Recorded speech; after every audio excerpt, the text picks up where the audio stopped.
कभी सोचा है कि अगर 10 साल बाद कोई बच्चा अपने दादा से पूछे कि दादा वर्ल्ड वॉर 3 शुरू कैसे हुआ था, तो क्या हम जवाब दे पाएंगे या हम खुद उस वॉर का पार्ट बन चुके होंगे।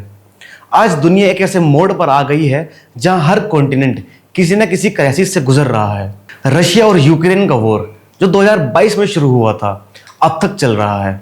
लाखों लोग अपना घर छोड़ चुके हैं और हजारों लोग मर चुके हैं और दुनिया का पावर बैलेंस भी हिल चुका है। नाटो और यूएस इस वॉर में इनडायरेक्टली पार्ट बन चुके हैं और रशिया बैक डाउन नहीं कर रहा है। वहीं दूसरी तरफ मिडिल ईस्ट एक बार फिर से फायर जोन बन चुका है। इजराइल और हमास का कॉन्फ्लिक्ट इतना इंटेंस हो चुका है कि हर हफ्ते नए एयर स्ट्राइक्स, नए बॉम्बिंग्स और नए डेथ ट्रोल्स आते हैं। ईरान भी ओपनली सपोर्ट कर रहा है हमास को और पूरा वेस्ट एशिया एक बार फिर से वॉर के एज पर खड़ा है। अब बात करते हैं चाइना और ताइवान की, एक ऐसी फाइट जो शायद किसी भी दिन एक्सप्लोड हो सकती है।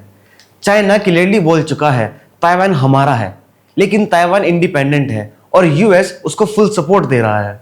अगर ये वॉर स्टार्ट हुआ तो सिर्फ एशिया नहीं, पूरा वर्ल्ड उसमें खींच लिया जाएगा। यूएसए, जापान, ऑस्ट्रेलिया सब एक तरफ है और चाइना और उसके अलायंस दूसरी तरफ।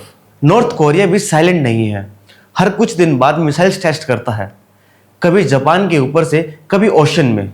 और एक दिन अगर वो मिसाइल किसी सिटी में गिर गया तो उसके बाद सिर्फ सायरन बजेंगे और साइलेंस। और अब अपने देश की बात करें तो इंडिया एक तरफ से पाकिस्तान और दूसरी तरफ से चाइना, दोनों से टेंशन ऑलरेडी चल रही है। Galwan clash, LOC violations, drone attacks, सब कुछ रियल है। क्या इंडिया इस वॉर से बच पाएगा? क्या इंडिया न्यूट्रल रहेगा या हमें भी एक साइड चूज करनी पड़ेगी? ये तो सब करंट सिचुएशंस हैं, लेकिन सबसे बड़ा सवाल है क्या ये वर्ल्ड वॉर 3 की शुरुआत बन सकती है? अगर हिस्ट्री को देखें तो पहले 2 वर्ल्ड वॉर्स भी एक छोटी सी इंसिडेंट से स्टार्ट हुए थे। एक असैसिनेशन से पूरा यूरोप जल उठा था। आज तो सिचुएशन और भी ज्यादा डेंजरस है क्योंकि वेपन्स ज्यादा हैं, टेक्नोलॉजी ज्यादा है और ईगो सबसे ज्यादा है। अगर कल वर्ल्ड वॉर 3 स्टार्ट होता है तो दुनिया का हर कोना इफेक्ट होगा। सबसे पहले इकोनॉमी क्रैश करेगी, स्टॉक मार्केट गिर जाएंगे, ऑयल $2000 पर बैरल क्रॉस कर जाएगा और हर देश में इन्फ्लेशन एक्सप्लोड करेगा। खाने पीने की चीजें मिलना मुश्किल हो जाएंगी। साइबर अटैक्स की वजह से banking, internet, communication systems fail हो सकते हैं। और सबसे डेंजरस चीज, न्यूक्लियर वेपन। आज दुनिया के पास इतने न्यूक्लियर बॉम्ब्स हैं कि पूरा प्लेनेट को 7 बार डिस्ट्रॉय कर सकते हैं। एक बार कोई कंट्री न्यूक्लियर मिसाइल छोड़ती है तो दूसरी कंट्री नहीं रुकेगी।